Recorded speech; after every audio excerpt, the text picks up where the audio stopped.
Hi, Miss Bell. So this is The Evolution of the Platypus by me, William Soretta.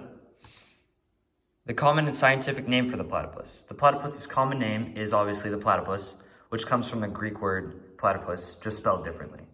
The scientific name of the platypus is very long and hard to pronounce, but I'll give it a try. Ornithorhynchus anatinus, which are both Greek and Latin words. The Greek word platypus means flat-footed. When you split that up, you get the Greek words platus and pus. Platus means broad, wide, or flat, and pus means foot. The scientific name, the first word in that two-word phrase means bird snout in Greek, while the second means duck-like in Latin. The platypus's ancestry. The platypus's ancestry includes a mixture of birds and reptiles. When it comes to birds, the most obvious feature that can relate to that family are the platypus's duck-like bill and web feet. The platypus's egg-laying ability is one of the reptile-like features, but could come from pretty much all types of reptiles. The platypus is also reptile-like because it has the ability to produce venom. The spur or bone-like spike is located on the back of male platypus's hind feet and is used as a defense mechanism. This venom has been proven to not be lethal to humans, but is able to kill the average dog.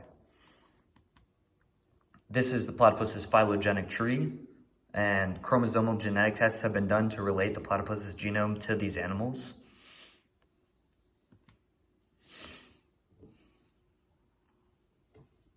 The advantageous heritable traits. It is clear that some form of a duck gave the platypus advantageous traits because of the traits present in its phenotype. For example, the duckbill and the web feet have to do with making the platypus a very efficient swimmer in the water. But at the same time, these traits provide a slight disadvantage while the platypus is on land, because the web feet can affect the platypus's efficiency, making it very vulnerable to predators. Speciation that occurred in the platypus. I believe that some type of allopatric speciation between different species of animals occurred to make the platypus as we see today. The platypus isn't just a different form of one of its ancestors, but is a combination.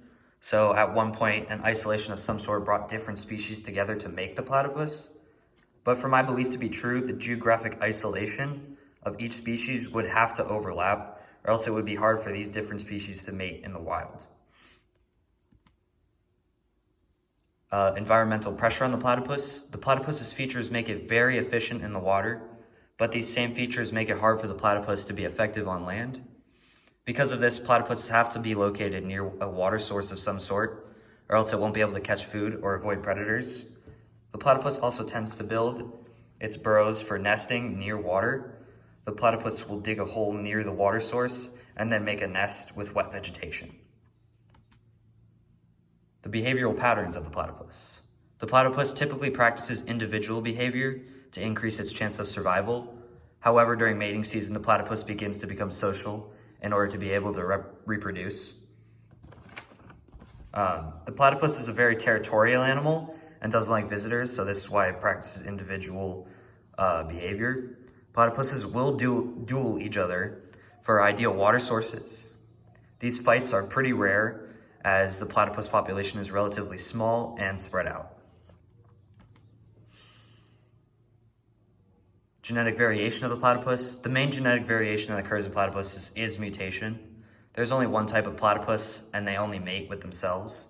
Because platypuses only mate with themselves, there is no gene flow that occurs now, but at some point there could have been gene flow that mixed two species of platypus into one.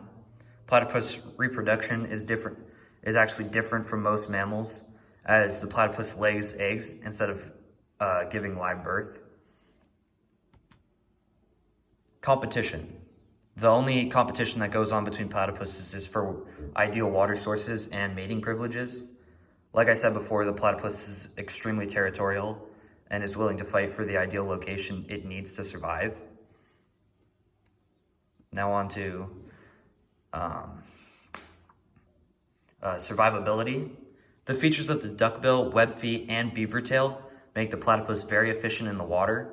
The duckbill helps the platypus to be able to search the sand at the bottom of the river or whatever water source for crayfish. The platypus is a bottom feeder, so it will need the duckbill to make it more efficient in hunting food.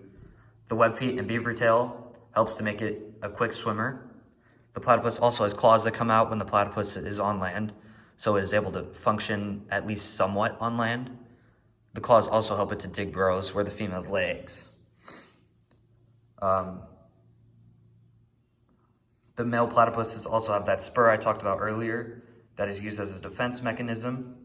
The platypus is also an animal with no ears and closes its eyes while diving. The fact that it has no ears heightens the other senses of the platypus. It also hunts using electroreception, which helps it to detect where the prey is underwater. And yeah. So these are my sources, which you'll be able to click on in the submitted version. And just thank you for watching, Miss Bell. And thank you for everything that we've done this school year.